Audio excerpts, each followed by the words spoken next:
Servus, Glück auf und herzlich willkommen zur Benotung. Der FC Bayern Spieler beim 5. Champions League-Spiel beim FC Arsenal. 3:1 verloren, die erste Saisonniederlage. Ja, wir waren chancenlos in der zweiten Halbzeit. Arsenal maßlos überlegen in allen Belangen. Vielleicht ist es darauf zurückzuführen, auf unsere Physis. Ich weiß es nicht. Für mehr schaut gerne meine komplette Analyse. Hier kurz die Benotung von meiner Seite. Manuel Neuer, Note 5. Upamecano, Note 5.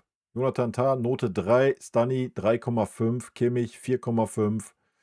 Conny Leimer, 4. Pavlovic, 4. Serge Gnabry, 3,5. Harry Kane, Note 4. Lennart Kahl, Note 2,5. Michael Olise, Note 3.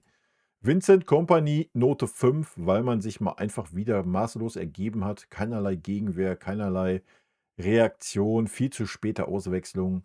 Völlig unverständlich, den ganzen Bums einfach so hinzunehmen, anstatt mal irgendwie zu versuchen, von außen zu reagieren.